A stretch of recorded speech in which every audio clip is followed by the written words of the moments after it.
I was thinking for the podcast is that, you know, we're obviously pretty involved with the being all from CrossFit Valens, but we wouldn't necessarily direct the podcast to them, but more speaking in general terms. Yep. Okay.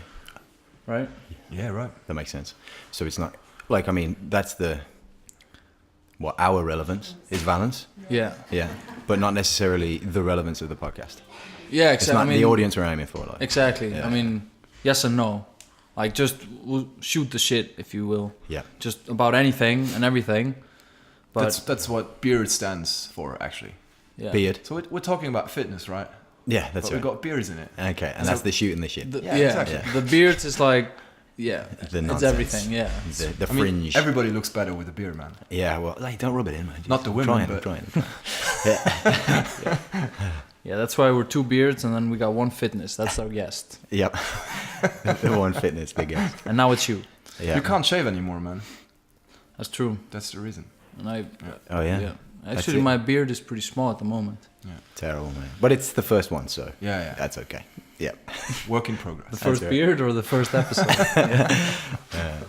All right. So, yeah, I mean, who is Jonathan Fletcher? That would be me. Yeah. Yeah. Yeah. So I'm a coach at Reebok CrossFit Valens. Yeah. I've been coaching here now since 2014. Yeah. Yeah. And it's Well, before you go further, Yeah. why do you call yourself JKB Fletcher? so it's actually my initials. And so my initials are Jonathan, Chris, Burton, Fletcher. Jesus. Yeah, I know, right? Bit of a mouthful. So, and it was actually on an application. So, through, I'm an artist, right? This is what I do. This is how I make my main bag, my main money.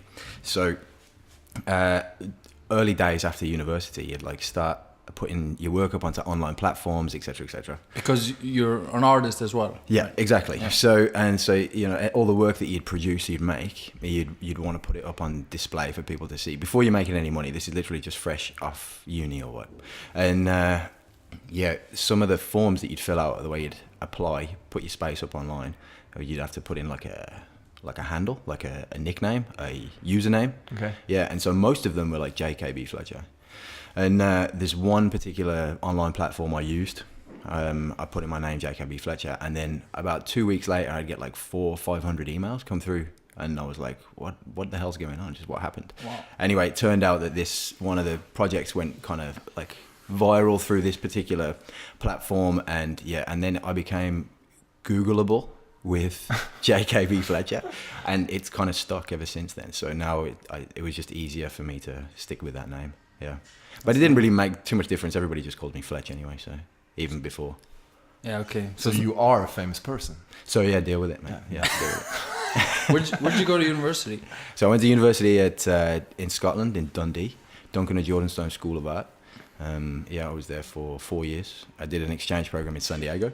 Yeah. Yeah. I actually met my partner in San Diego. Your partner? Yeah, Tiana. She's I gotta say that because we're not married. You know what I mean? Yeah. So, but she's like, it makes you sound like you're gay. Think you will ever get married? I don't know really. Like, I mean, I made the ultimate commitment. I just had a son 2 months ago. I mean, I don't. Yeah. I mean, Congrats. Thank you very much. Yeah, Yeah. appreciate it. Yeah, I don't suppose there's going to be. But is it like a conscious decision not to get married, or? It kind of was actually. Yeah. So there was no need to. We kind of decided that initially it was really difficult because she's from Melbourne, Australia, and I'm from the UK, and it was like, well, we'd either got to fly. We got to do it either there or here, or fly a bunch of people over the other side of the world, and just logistically it was just a bit of a nightmare, and it always pushed the idea back and back and back until a point where it was like, is it been too long? I mean, you know, does it really matter anymore? And you know, is it worth it? Kind of stuff. So it was like this, but Yeah. Well, the whole thing is a weird phenomenon in itself. Yeah, like, for sure. Yeah. And it's so much about money. Yeah, it was about what? It was about like title and like lands and titles and things like this. Yeah, so that kind of, when you think about it too much, it's not too much of an issue. But then sometimes you're like, Because you can be registered together. yeah, for sure. And then So in Australia, we're considered as what they call packs in Luxembourg. Okay, Yeah. so you have the same thing actually from Australia. Yeah, but it kind of happens by default if you've been living together for more than 12 months. So yeah. So And is that considered here in Luxembourg? No, they don't. They don't. No, okay. They don't recognize it. So Recognize it. Tiana's a single mother at the minute. So yeah. Yeah, but that's the same here actually. Yeah, really. Yeah, it's the same here. There's no real title when you're paxed, actually, in a sense. Okay. So it's not like you're married or you're just in a partnership and you're still alone, in a sense. Yeah. So it's kind of strange. Yeah, it is. Same when you get a baby, as a guy, you're not a legal parent until you go to someplace to It's actually terrible, both of them sign that you're a legal parent. No So way. I was told this, that if I go to another country with my daughter and police stops me, I might be kidnapping her, you know? So Some I have random no guy with a legal baby. proof that she's my daughter. No. They're like, oh, come really on. Terrible. Yeah. That's really strange. Yeah, that is that's funny. strange. Yeah. So you're not married either, yeah? So. No, we're not married. No. No. Also paxed. So Yeah. we're paxed here in Luxembourg. Okay. Yeah. And Yeah. for me, it's the same. There was no real reason to get married, and I mean, we're not religious, and so there's no religious reason to get married. Yeah. And for now, financially, the pax thing is more or less the same. And Yeah. Yeah. Yeah. Because that was one of the reasons we looked into it, is because there was all these tax benefits in Luxembourg if you were married or in pax. So we were like, oh yeah, maybe we should do this. So yeah, and I'm on a UK passport, and Brexit's happened. So it's like, I might have to jump ship anyway. Like, if I might bring this into action. So, All right, so you're from the UK. Yes. She's from Australia. yeah, we met in San Diego while I was an exchange in university. Yeah. Yeah, and then she lived with me for a little bit in Scotland until I finished my studies. And then we moved back to Melbourne. I was living there for nearly 8 years. Yeah, and What were you doing there as an artist? As an artist, exactly. Yeah. So, but I did other things, like, so obviously it takes a long time to make a money or a career at making paintings and selling them for a living. So in the meantime, there was all these little jobs I was doing. But one of the things I did is I got my what they call certificate 3 and 4 in personal training in Australia. So I started my fitness journey then, if you will, from there. I'd always been interested in it, but yeah, just that was where I kind of thought, oh, well, I can actually make a bit of money from my interest in this. So I did that. And so I was personal training for a few years in Melbourne. Yeah, nice. So just to go a little bit further, maybe, because I'm interested to know, your kind of life as an artist. Mm-hmm. Did you always, because now what you paint, right? You would call yourself a painter or just... Yeah, I do make other things. Yeah. Like I make things, but the majority of the work is paintings, yeah. Yeah. Yeah. Were you always on that route, or, I mean... Yeah, I guess it was very organic, if you will. Like it was a natural thing. Yeah. I'd always enjoyed drawing, painting, making things. Like as a kid? Yeah, exactly. Yeah. Yeah, right from early doors. So Yeah, I also enjoyed it, but my paintings were shit. so yeah. So not an option. That's right. The world said, no, maybe fitness is best for you. Yeah. No, classic. Yeah, so I was fortunate enough for people to like the things that I was drawing and painting. So yeah, and it was, like I say, it was pretty straightforward. I just went from school to college to uni, and then from there it led into other opportunities which blossomed into a career. So Nice. So when you guys moved to Australia after university, is that where you started, I guess, your career as an artist and started selling? Yep. So there's two types of galleries. Oh, no, there's not. There's lots of types of galleries, but the two that are relevant to my particular story were there's one called an ARI, A-R-I, which is an artist-run initiative. And this artist-run initiative, you would rent the space, and they'd have like a mailing list of clients and people that were interested in art. So the gallery space itself was relatively reputable, let's say, or it'd have its own following. So if you liked them, you'd apply, put in an application to try and hire this space, and then you pay for that space, put on a show for 2 weeks to a month or whatever it is, and then you try and invite as many people as you could, or the gallery would, and you try and build a reputation this way. So I did this a couple of times while I was in Melbourne, and one of them in particular, there was a gallerist who came down, who was from another gallery, a different type of gallery called a commercial gallery, and a commercial gallery has a stable of artists that they represent. They're like part of they're represented artists, and they might have anywhere between like 6 to 26 artists. And they will now, what they'll do is they'll pay for everything for you. They'll pay for all the shows. They'll even help you out with materials and things like this. They've got a client list and they sell the work. But what they do is they take a percentage of all the work that you sell, but they take the administrative duties away, the majority of the administrative duties away for the artist, so they can concentrate literally on their practice. And that's what happened. I had a show at an ARI in 2011, and that materialized into a gallery representing me in Melbourne, and then that materialized into a gallery representing me in London. And from there, that's kind of when the career I started to actually make money from the work. Yeah. That's cool. So because you mentioned before that when you were in Australia, you also did the personal coaching, and kind of, maybe I'm just simple, but when I think of an artist, I don't see a fit person or someone that necessarily pursues fitness a lot. But you have, of course, everyone is different. Yeah, it's true. Like loads of artists that are pretty fit. It's a different image, right? Yeah, you have that, somebody smoking weed and... And, well, I do that with my beret while I'm doing my weights in there. Yeah, that's right. But you definitely, I mean, obviously you're fit now, but was that always something you pursued, or? No, like, I guess, I mean, maybe this is shallow, but I guess the aesthetic qualities were something that appealed to me more you than wanted to look good naked? Pretty much. This is it, yeah. I'm not the only I'm one. not alone here, I know.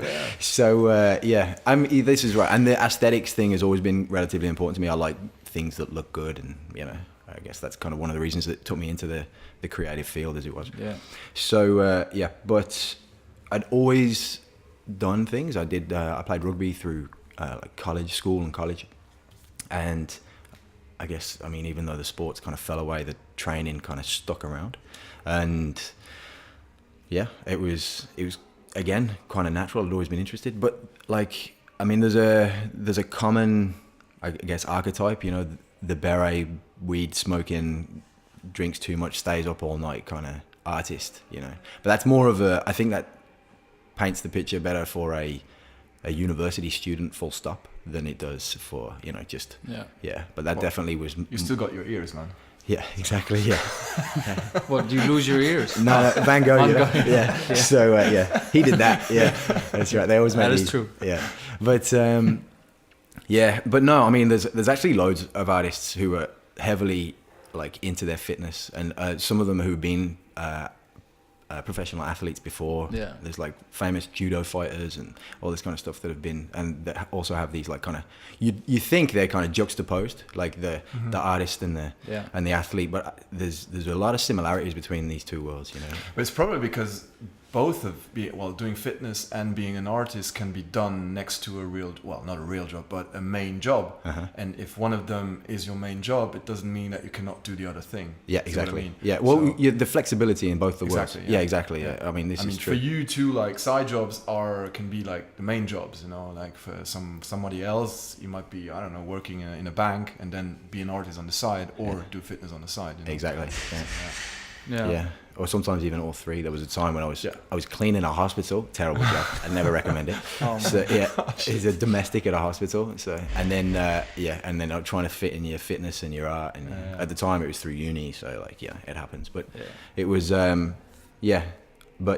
they're not that different. They're really not. I mean, the kind of discipline, the routine, the focus, the concentration, the understanding different rhythms, all this comes into play in both of these, like in training and in making paintings or artwork. So well, if we fast forward to like what you do today, you basically you do CrossFit and then you'll go and do your art in the studio. So I mean, what's like a typical day in the life of day in the life of.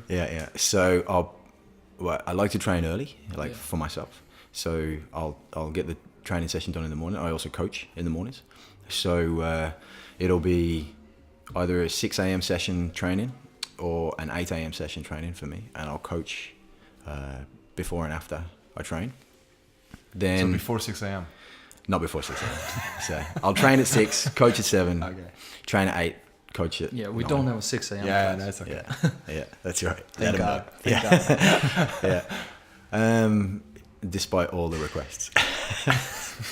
All the requests. All 3 of them. No, I have received I did receive one request the other day. Oh, you did, yeah? Yeah, and And that I love when people request something and then they'll say loads of people want it, but I never hear from those loads of people. Yeah, People might be afraid of you, man. Yeah, well, they probably are.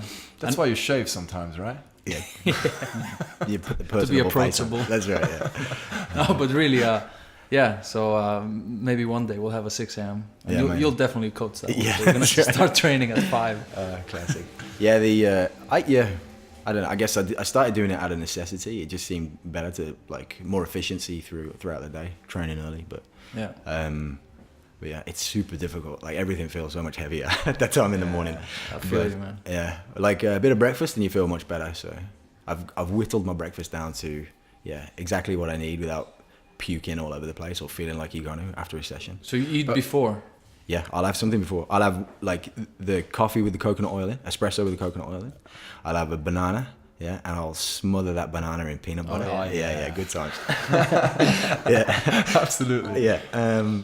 And couple that with all my, the aminos, the fish oil, magnesium stuff before you start. A bit of vitamin C.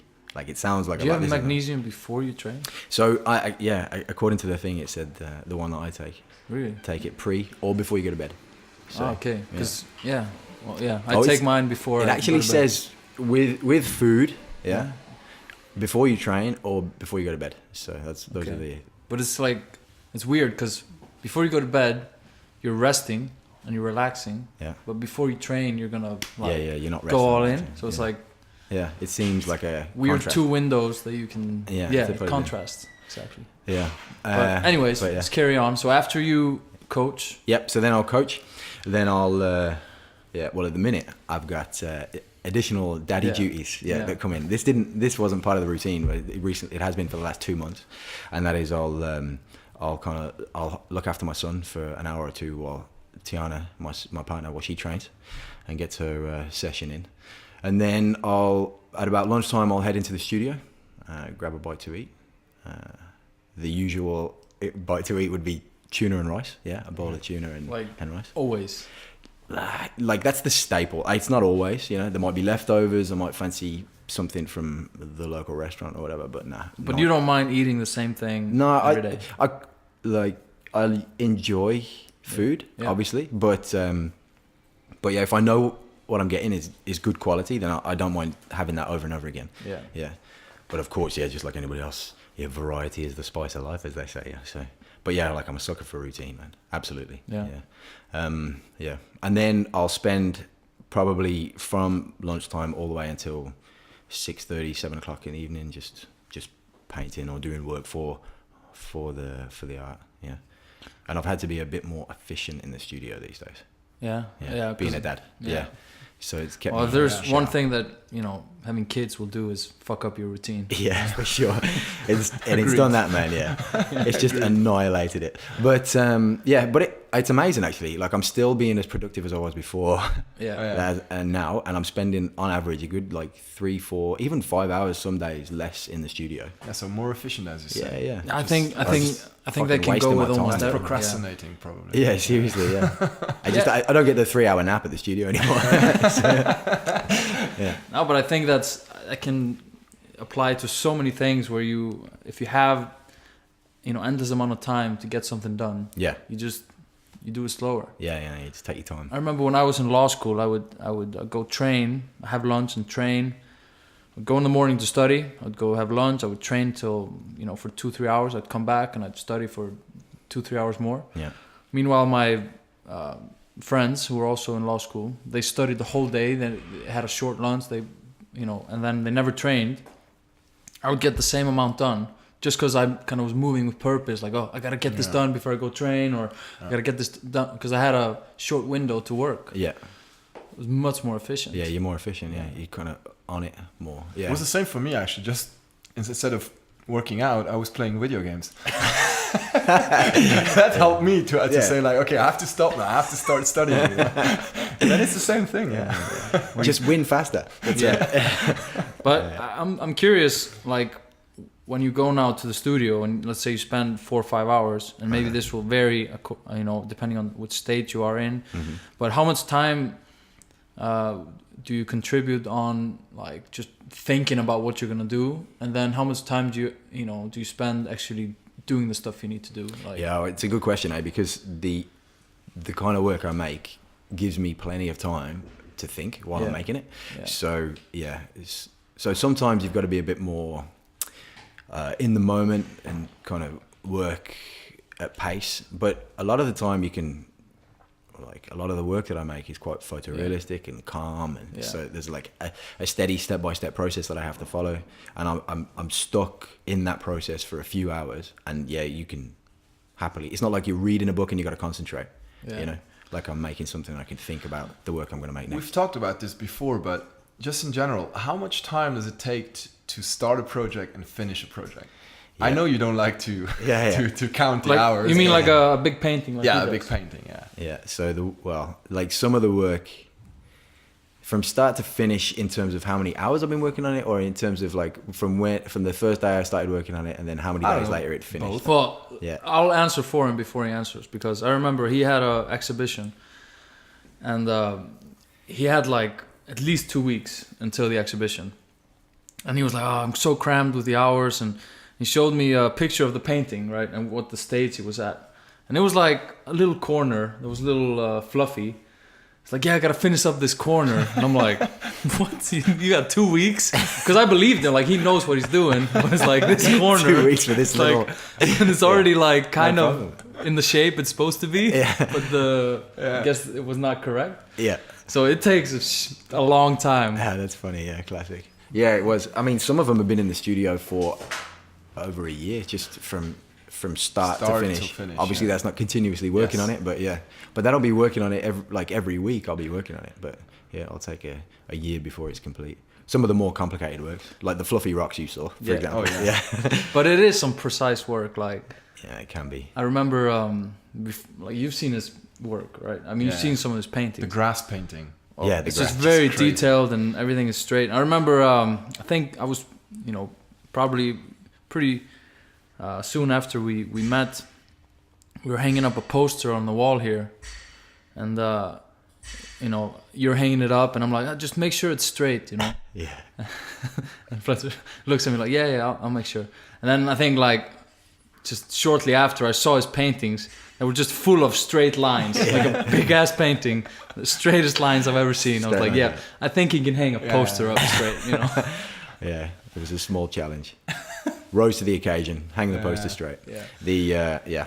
But what I really like, I told you last time, what I really like is especially photorealistic paintings you do. And when you're looking them from afar, you're just like, damn, that's a photo. Like these close-ups of backs, of human backs and stuff like that. Yeah, the flesh. And then you go closer, and then you realize, oh damn, that's a painting. That's all a painting. That's really amazing. Well, I like that. I like that happens. That like you get to a certain point and it all just falls to pieces. Like you can see all the brush strokes. That's exactly the experience. Yeah, I like that. Cool. So that's part of the charm with the work, I think.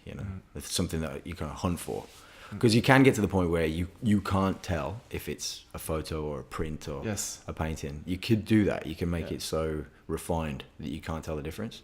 But I don't know. It's all about pixels anyway. Yeah, exactly. You're drawing pixels, right? Yeah, literally. Well, some of the paintings are pixel paintings. Yeah, so. But yeah, I mean, that's right. And you could be that precise. You could be if you want to be. But I think that's kind of pointless to us. Personally, I think that's pointless. Yeah. Yeah. For my work and the point I'm trying to, or the area I'm trying to work in. Yeah. I'm trying to explore. Just seems like a unnecessary amount of work considering what I'm trying to achieve. What you have your work displayed in a few countries, right? Mm-hmm. At the moment, or? So at the minute, there's work in just the galleries that I talked about. So there's one in Melbourne, another one in London. There's works displayed, but then there's businesses and private collections like all over the place. Yeah, that show the work. So we should get one in here. Yeah, most definitely.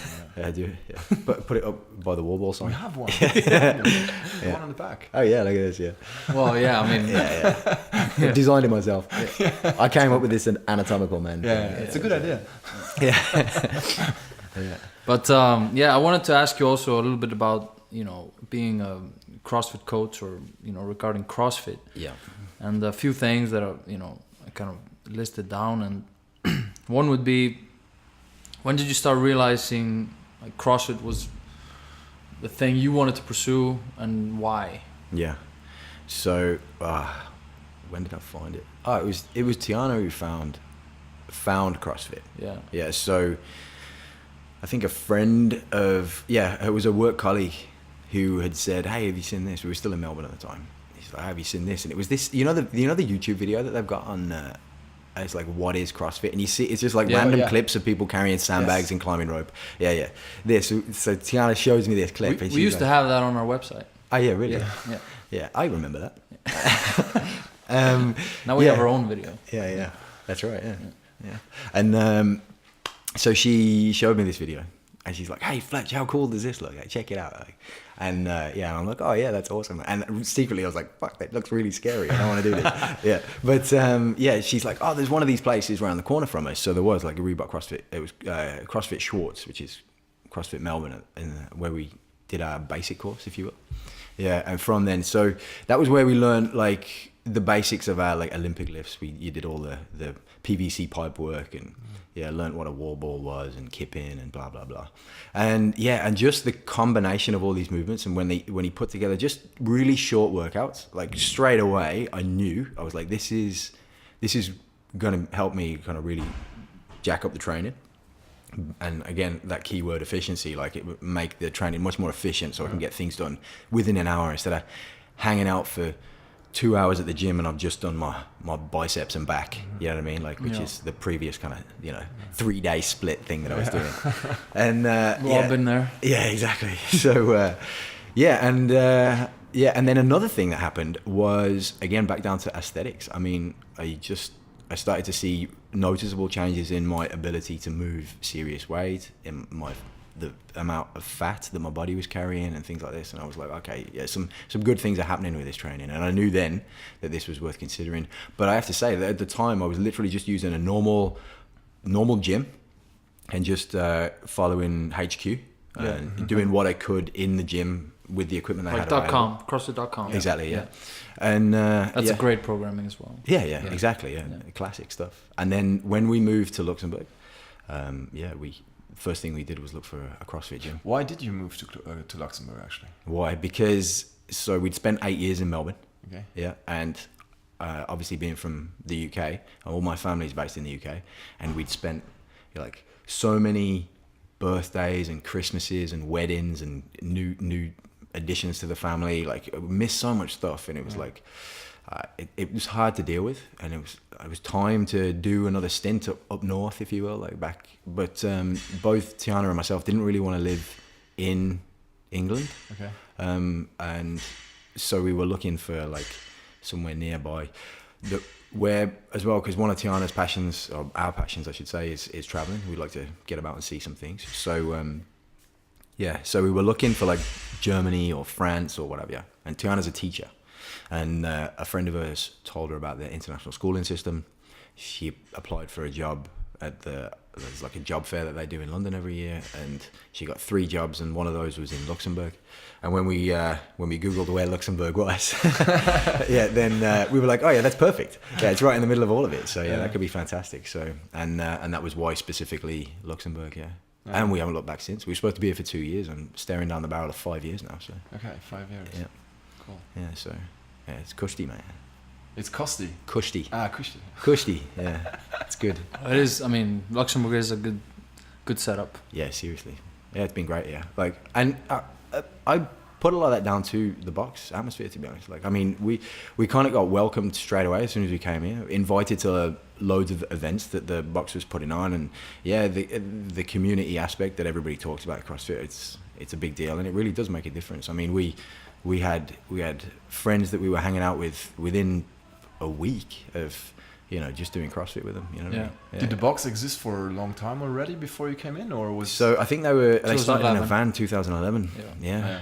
So when we were here, we started training here in 2013. So. Yeah. Okay. And when did you start coaching? 2014. So I'd been training here for about a year or just under before they asked me if I wanted to coach. I did my level 1 in Zurich in the beginning of 2014, and shortly after, the coaches here said, do you remember who coached your level 1? I remember. Yep. The what's his name? Oh my god. Where's he from? He's Manchester. Oh, Carl Stedman. Carl Stedman. That's him. Yeah. Carl Stedman. Shout out, Carl. Yeah. And who else? There was a. He's still at it. Hakon was there. Hakon, is that his name? Hakon? No, the guy who does the MC in it. What's his name? Oh yeah. Yeah, it slipped your mind as well. Yeah. I know his name. Jesus. I should know his name, so Yeah. hopefully he's not listening. You can edit all this out and then just go, snap straight to the name. Snap straight to the name. Shit. He's a really good dancer, I'll give him that. Oh, really? Yep. Is he really? He is. No shit. He's got CrossFit tattooed down his leg. Yeah. Yeah? Yeah. Like this. CrossFit. Down this thing. Honestly. But I just can't think of his name. So, yeah. Anyway, he was there. Ramon, the guy who does the... Yeah, he was CrossFit there. Basel. Basel, yeah, he was there. Oh, you had a good crew. Yeah, it was good. Oh, they seemed to know what they were talking about. There was a guy from New Zealand as well. I can't remember his name. Do you think everyone should do the level 1 that does CrossFit? Yeah, I do actually. Yeah? Yeah, I think you can learn a lot from this. Like they put a lot of emphasis on position, you know what I mean? And even though they can't go into the specifics of your position, I think it's super helpful in terms of, you know, basic movement patterns that you apply during the training. So Yeah. But do you think everyone that does the level 1 can coach? Nah, I don't think so. Or should be able to coach? No, I think that it would help them coaching if they wanted to pursue a coaching career, but I don't think that just because you've done the level 1, you could be a coach. Because that is the only prerequisite. Yeah, Official prerequisite. Yeah. Of that's, course, the gyms will have requirements, but yeah. But I think, I mean, to be a coach, there's a lot more involved. I mean, there's, you know, you've got to be personable. You know. I mean, I agree with what you're saying. saying. Yeah, you do. Yeah, because obviously, our staff is not just full of people that just had done the level 1. Yeah, exactly. So I mean, yeah, a lot. I mean, because you could do a level 1 and still not really appreciate what CrossFit is doing and what it has to offer. You know what I mean? And still have passed your level 1. But do you think they should make? Because now it's the level 1 is I mean, for those who don't know, it's a 2-day seminar, which is great, and I don't think they can, with the time that they have, you know, use the time more wisely. I mean, I think it's a good setup, but at the moment it's just it's a written test, which is it's not that easy to pass, but I mean it's not that difficult at the same time. Mm-hmm. But there's no physical requirements. Do you think they should have like in order to coach CrossFit, you should at least be able to, you know, demonstrate some fundamental movements correctly? Or I don't think it should be a requirement necessarily, because I know for a fact that the best coaches in the world aren't necessarily the best athletes, you know what I mean? So that shouldn't really kind of play too much of a role. I think I think it's always going to be helpful if you can demonstrate the movements and you can show somebody, because that's the way some people learn, is by seeing the movements. And if you're what they're looking at, it'd be great if you're doing it properly. But I don't think it should be one of the requirements. I think the most important thing would be understanding what they need to hear. Yeah, and then as long as you can get that across to them, then it should be fine. So, yeah, that should be enough. But no, I don't think it should be a requirement. Yeah. Well, I mean, because the level 2 will have more physical requirements. Mm-hmm. But I mean, like for myself, I just twisted my ankle, so I was like on crutches when I did the level 2. But it was still the test was quote unquote. You had to coach people through, you know, squat, deadlift, or whatever, and you kind of had to demo it. But you had to demo it. But if you could speak around it, yeah, they didn't mind. So but their goal there was to try and get you to, for your client, let's say, to understand what it is you wanted them to do. Exactly. I mean, that's always the goal. If the coach can communicate to the member or the athlete or the person the right way, doesn't matter if he demos it or just talks him through it or cues him or whatever. Yeah. Yeah, I guess that's the... Yeah. Yeah, I think that's it. I mean, you could have somebody in a wheelchair who could still make obviously an amazing coach. Yeah. You know, so but he's not going to be able to demonstrate the squat for you. You know? Absolutely. Yeah. So I think cool. And I think that if you yourself as an athlete, you had trouble doing specific movement and you needed time and you had to learn it by yourself, it's easier also to find ways to explain it to newcomers. Yeah, exactly. Try the movement. On the other hand, if you're an athlete that just had it easy to do the movement and never thought about it really, then he might not have the single steps to explain it also. I think people put me into that category often though, like that, which one? It's easy for you because, but I had like loads of trouble with the hamstrings and the butt wink, like something that you struggled with yourself, I know. So stuff like this, like knees collapsing losing arch in the foot, stuff like this. I mean, you have to make a conscious effort, but you're right. I mean, if you've had to fix all these things, you've got all these tools that you can use to help other people kind of get around them, So if I'm projecting my experience just by, if you hurt yourself, if you have an injury and you try and work around it and fix your injury, then again you learn a lot of stuff and you manage to translate this into your coaching also. So it's the same kind of thing. Yeah, exactly. Yeah, like this is it. All these little tools that you learn along the way, even from my Cert 3 and 4 in Australia. Like you pick up little things watching these random videos and stuff, and that never stops. If you're interested, it never stops. You're always reading about other things that you can do, like doing different courses for your gymnastics or for your hypertrophy or for strength or what have you, and they all kind of have an interplay, and sometimes it can affect the training a little bit, but it always eventually bounces back into classic CrossFit, and then that's what you're trying to build on, so but there's these little tools that you try and put into take yourself to that next level here and there. So what are the different programs or tools that you use to actually get better at what you do? Well, I wanted to get better at my gymnastics. So that was one of the avenues I went down, and and it kind of came about because I'd hurt myself in my shoulder, and I was like, well, something's wrong here. Like I should be able to work for reps and stuff, and other people are fine with it, but for whatever reason I've injured my shoulder, so that I had to look into what was going on there, and you kind of do a bit of an analysis, and you realize that maybe the mobility isn't quite there or what have you. And so there were certain things that I noticed that I was much weaker at, and I needed to fix. And one of the obvious choices for me was a particular gymnastics program. So I started following this gymnastics program, and that helped eradicate some of these weaknesses, and as a consequence meant I could swing around on a bar again. So so like this. So gymnastics and also some unilateral work as well. So a lot of that stuff I wasn't doing. It was very, bilateral. Functional bodybuilding. Exactly. Stuff like this. Functional bodybuilding, gymnastics bodies, all this stuff. Yeah. But again, like all to support the thing that I have the most fun doing, and that is the CrossFit itself. Yeah. Do you think maybe because you don't see a lot of that stuff like programmed in the CrossFit.com workouts? No. Like not at all. Almost. It's very. They keep it very simple, and even in their programming and competitions, etc. You think, and also like CrossFit encourages affiliates to follow CrossFit.com programming. Yeah. But do you think that, as a, when they do that, do they also maybe neglect the movements that you're talking about, the more accessory work, or maybe I think that it comes down to what you're doing CrossFit for. I think there's a huge difference between somebody who's doing CrossFit to stay fit and healthy, to help them with their day-to-day activities, versus somebody who's doing CrossFit and wants to get into competitions and be competitive in it, or end up even in the games or what have you. So I think that's the main difference. So I think if you're following HQ, it's fine. 3 days on, 1 day off. You do the standards as best you can, and if you can hit the numbers, that's great.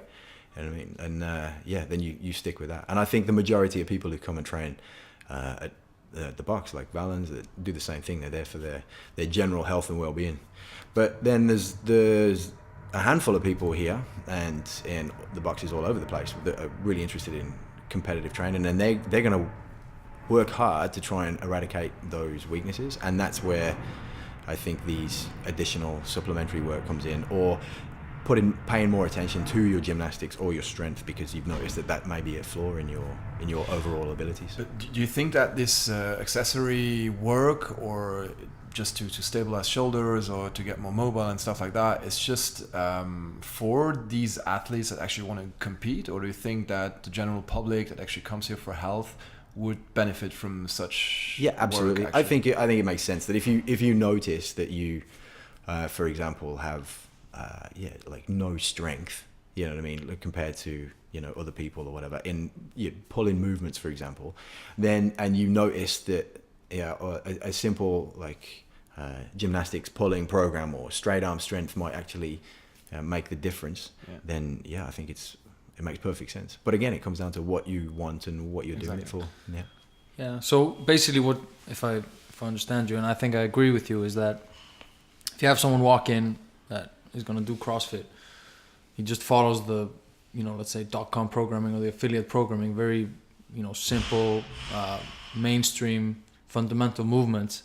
And then if there's a flaw, you know, like let's say his pulling is not as good, or he has a certain type of tendencies and movements to, you know, as a weak core or something, to then accessorize to compensate.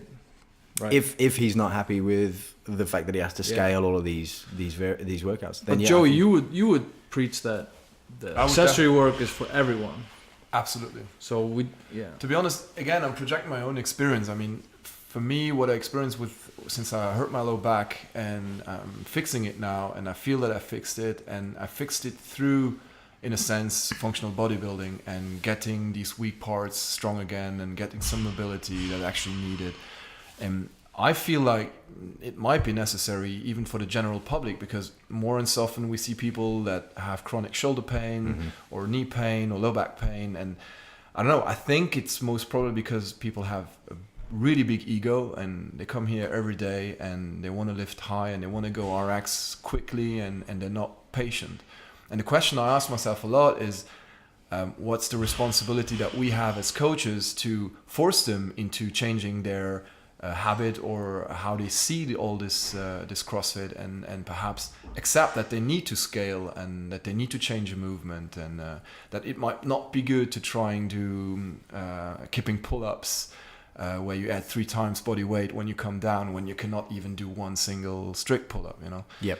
So I actually know, I know what you mean, because this is where the education of the coach comes into play. Because you've got, it takes you a bit of time to realize, but just from following HQ, right when I first started CrossFit, my training age was relatively old. I'd been doing it for a few years, like not CrossFit, but training. So I knew what weights they were talking about and what they wanted you to do with these weights. And even then you were like, Jesus, that's a lot of weight to be doing this with. Yes. So, and that's a lot of reps to be doing this with, but okay, you give it a go. Or what you did is you paid attention to the outcome, the goal that they were looking for from this particular workout, and then you scaled it accordingly based on that particular goal. And that's normally, especially when I'm coaching, that's normally what I'm the emphasis is on. I normally give a little focus of the day or something you should pay attention to. We love the focus of the day. Yeah, like this is good. So so that focus of the day. Can you elaborate on the focus of the day? Yeah. So if I just paint the picture. Do it, Every day we have on the whiteboard the focus of the day, and normally relates to the workout of the day. Yes. And what you should focus on. Yeah, exactly. So today, for example, do you come up with this on the spot? Yeah, well, I plan month ahead. That's right. Yeah, if only I had that long to plan. Yeah. So what I'll do is I'll look at the workout as it's posted at the night time. Yeah. And then I'll have an idea as how that workout might go.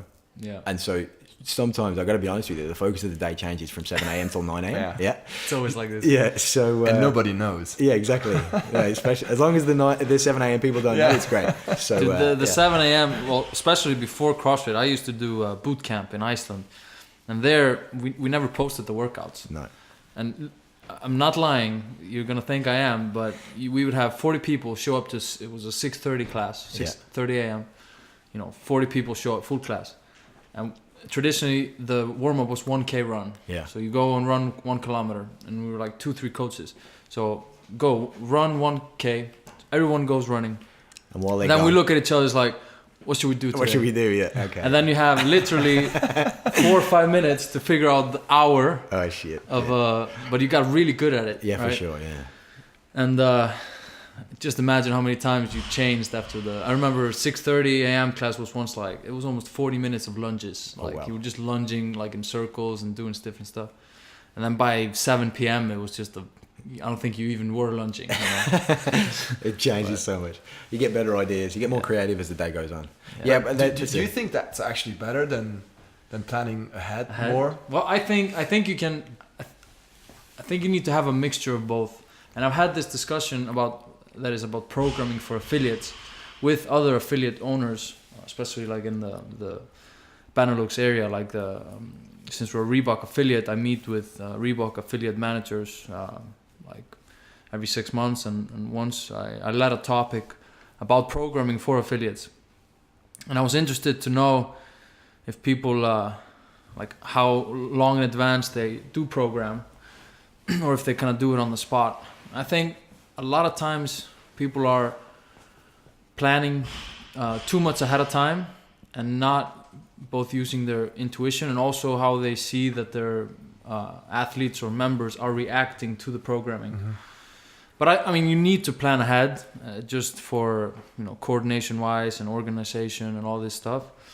But I think there's a little bit of beauty about, you know, putting you on the spot and creating something. But I think all in all, it's better to have a plan. To have a plan for sure. You need to. You always kind of you have a plan in back of the mind. Even though you're creating it on the spot, you just create a plan, and you kind of, I don't know, you kind of fill that plan with exercises like on the spot. Mm. But I think there you're talking about the difference between like programming and doing workouts. Like there's like a difference. Okay. There. Yeah. Well, that's a whole nother, you know. Yeah. Like for myself as an athlete, I used to not follow any, you know, programming on my behalf for years, and I would train maybe, you know, I'd put in 3-4 hours a day, but there was always a structure because you just become your own programmer, and you know you need to hit certain things, like you need to squat, you need to pull, you need to do this X amount of times a week, and then with the Metcons you just kind of, you know, fill in the gap of movements that either you can repeat them often or you haven't done in a while. Yeah. But that's how my training started when I first started doing CrossFit. But one day a deadlift, one day a pull, one day a squat, one day of blah, whatever. Yeah. Yeah. But coming from the background that, you know, I'm from, like I explained with the boot camp, we just used to create everything on the spot. I do think CrossFit coaches now, a lot of them just get everything handed to them. You know, they get all the programming handed to them. Yeah. They never have to kind of think about programming because normally it's done by, you know, one person or two people. Yeah. And you might have, you know, staff, or even a lot of people are now outsourcing the programming. Yeah. So you have, I mean, you have like Pat Barber, outsourcing the coaching. That'd be great. Put on a TV play. And it's gonna come. I'm telling for sure. Yeah. But like Pat Barber has a warm up and workout, I think it's called, a company, and they do all the programming. And it's really cool. Like they have all the warm up, all the just everything. Yeah. From start to finish. I don't think there's a box in the world though that doesn't do like the monster mash every now and then, or like this. So it's like you're saying, there's so much good workouts, so many good workouts that you've got access to. Yeah. Yeah. Then why not? I mean, I understand. Yeah. But I mean, like, what I'm trying to make a point is that if you always get fed the information and you never have to independently think about programming or putting together movements and seeing how it works and how it turns out, and I think that's also, in my opinion, like a hidden beauty of CrossFit, to, you know, put things together and see why, you know. It's one of my favorite things to do is build workouts. Yeah, I love it. I like the balance, the composition, the how the flow is gonna work. Yeah, it's a lot of fun. Yeah, so there's a beauty to it. Yeah, there's beauty in the pain. So you're doing this actually for yourself, building your own programs, or are you following a specific program? So I'll follow specific programs for some things, but then in terms of like the gymnastic thing you said before. Yeah, for the gymnastics or the weightlifting, then I'll follow programs. Okay. I'll usually follow like a Catalyst athletic program for the weightlifting, or the gymnastics bodies for the gymnastics. But then for my Metcon, then I'll just do whatever. And I've normally got 2 or 3 days when I just train with the guys, or I'll just cherry pick something for that. I've got to do a 20-minute something, and as long as it's not too heavy, it's going to affect my, you know, the weightlifting the next day or whatever, then then I can do that. And that's normally how I'll do it. So I'll cherry pick my Metcons and Yeah, and the gymnastics and the weightlifting. Another question I have, actually, it's a general question, but how do you manage your own ego when going into, like, for instance, you say you train with the guys. Yeah. How do you manage your own ego? Because the ego is most probably one of the most, well, tricky things when doing this. People, general public coming in and seeing all the other people lifting that much and they want to go that far. How do you manage your own ego? I got to be honest with you, Joe. I don't have to because I'm the best one of the box. I see somebody here sitting, getting ready. But to be honest, no, you're right. It's a big issue, like, because you don't want to scale the work because some people are really fast in double unders, you know. That's right. Yeah, or super strong shoulder overhead. Yeah. But this is it, man. I don't want to have to. You don't want to have to scale it, but of course, I mean, again, you just come down to, well, what do you want to achieve out of this workout? And that's the question I ask myself. But it's hard. Yeah, it's hard, especially like because you got people at the box who are like same age, similar weight, same kind of strength. You know what I mean? Mm-hmm. And so even if it's too heavy, and you know it's too heavy for you, but they're doing it, you're like, yeah. I'm in. Let's do this. Yeah. I think you just need to run into the wall enough times to learn how to manage your ego. Yes, that's one approach. That is certainly one approach. I agree. You can definitely take another approach, but like as a coach, I'm probably too,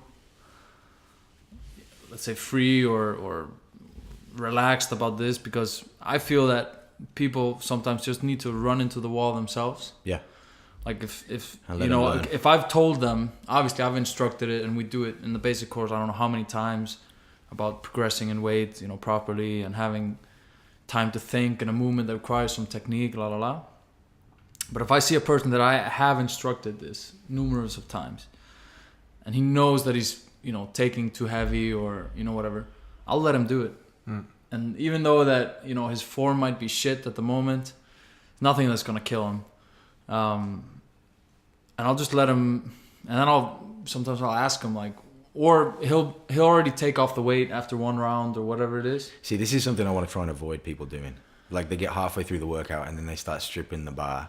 It's like. But I mean, but sometimes like they need to. Like they. Yeah, of course they can't continue, but like you don't let them start there basically in the first place. You'll be like, well, you can stick with this weight, but you have to finish it with this weight, or you get capped. Yeah. Yeah. So and that normally will be like, okay, well maybe I'll just take off 2.5 or 5 kilos or what. So. But usually why people have too much weight is simply because they try and do RX. Yeah, exactly. And then they don't. See, that's the thing as well. Like the RX, I mean, it's great to have these standards that you want to work towards, but the emphasis should be on the movement and what you're trying to get from the workout. Like whether it's supposed to be fast barbell cycling or whether we're supposed to be working on strength and position, or like the emphasis should be on that, not necessarily this is the weight you have to use. Yeah, but it's like, I mean, if I just put it in my shoes, like. If I was just a regular member and I would have a hard time with the RX, but it would still be obtainable. Yep, then you'll do. I would go for it. Yeah, I mean it's just normal. And even the guys that can't, they'll look at the female RX, like the males that can't. They'll look at the female RX and they'll be like, okay, at least I'm over, that number. Or it's just something in us. But then you have on the other end where they always scale. Yes. Yeah. People that no matter what the weight is, even though they're capable of doing it, then they'll always scale. Well, but single unders, for instance, but more like with the weights. Yeah. You'll have a nice chipper with some weights that are supposed to be challenging, especially with kettlebells or something like this. And ideally, it takes 30 minutes, and you have people doing it in 15 minutes without breaking a sweat because they just chose the wrong weight. That wasn't the aim. Exactly. But where I come from, like in Iceland, you see the other problem a lot more than here. I noticed that it's a big cultural change. Like the typical Icelander will run himself into the wall. Go RX. RX plus even, just being stupid because his friend did, and and you see it with the Icelanders here a lot of times. And then when I came here, people are a lot. I guess they're conservative. Yeah, they're not too consumed with the competition side of it. And I'm not saying it's a good thing or a bad thing. It's just people are a little bit different. Yeah. Yeah, It depends on your goal. That's what I'm saying. The goal and the ego plays a big role. I mean, if you manage to let your ego at home and you're coming here with a goal, that being, for instance, being fit and healthy, and you know you don't want to go high in a specific movement because you're not moving well, and you're being told that you might hurt yourself. That's why people might be more conservative on some moves, you know. Yeah, definitely. It's a really funny one, and it kind of evolves around that RX button, you know, wanting to be able to press, or not, or saying that I'm the kind of guy who scales, so I'm going to take less. Yeah, exactly.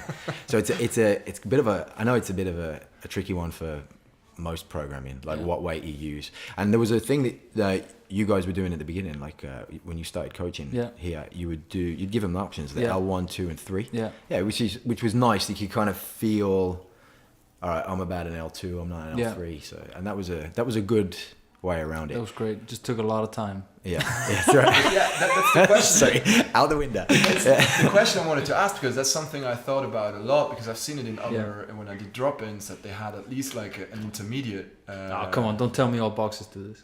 What? No. I'm saying I saw it in other boxes. That's what I'm saying. But no, it's just a question. Loads of people. It is good. Is that an idea? Is it manageable? There's pros and cons, I would say. I mean, cons, not really, but I would say it can bring some value to a certain group of people. And then I just, we did it for, I can't remember, a few months maybe. Yep. And I just felt like everyone weren't really following it. Okay. They would be provided with the scaling options anyways. Yeah. But it was just more of, I guess, the ranking being L2, or like we would do a level 1, level 2, whatever. I guess that brought some value that I didn't see. Wouldn't it be different today with Bodify, since you can really score in these levels, and before you had to put yourself on the whiteboard and it wasn't used that much, perhaps? I don't know. Yeah, maybe, I don't know. But I kind of went back to, when I thought about it, like CrossFit.com doesn't even prescribe female weights.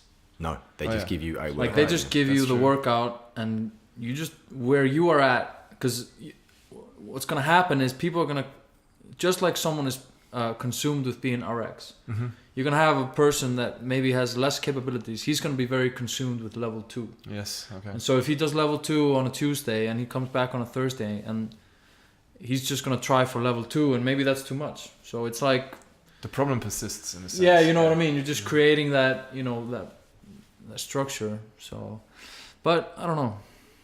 No, it is hard to know. And I personally, I think it comes down to like explaining what the emphasis of the workout is, and then you kind of let them have the choice. I mean, not to flog a dead horse, but basically that seems to be the only fix I've found is, okay, guys, in this one you're supposed to get super out of breath, hot and sweaty, so don't go too heavy. Yeah, exactly. Yeah. And if that's, if 60 kilos is your 1 rep max, then obviously we're not using 60 kilos or whatever. Yeah, and that's good. I think we covered good ground. Yes, absolutely. Maybe we'll have you back. Maybe. I was well behaved enough. Yeah. That was good. Yeah, it was good. Yeah, thanks, man. Yeah, it was fun. A lot of fun. So you didn't even offer me a drink. I'm pretty disappointed about it. Here. Well, you can have the last sip. This last sip. Nocco Tropical. I'll take this. Yeah. Oh, careful. It's not our sponsor yet. Okay.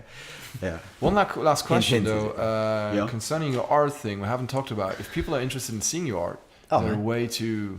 Yeah, of course. See your art, buy your art, whatever? Yeah, jkbfletcher.com. Okay. Instagram? There's one. Instagram, yeah. JKBF Studio. They can follow the inner workings of the studio and the works that come out before they're like up on display. Or, if they're in and around Luxembourg, you can always tee up a studio visit. People can come down to the studios. I'm painting out of a building called 1535 Degrees, and it's in Differdange. Okay. Yeah, so they can come down there and see the work in person, as you were. So cool. Yeah. Awesome. Cool. I might put the links on the Instagram post or something, so people can just link it in. Yeah, do it. Yeah, that'd be cool. Yeah, thanks, man. Okay, cool. All right. Fantastic. All right. That's a wrap. So do you sing the song? Yeah. Yeah. The outro. The outro. Yeah. Yeah. I'll count you in. Yeah.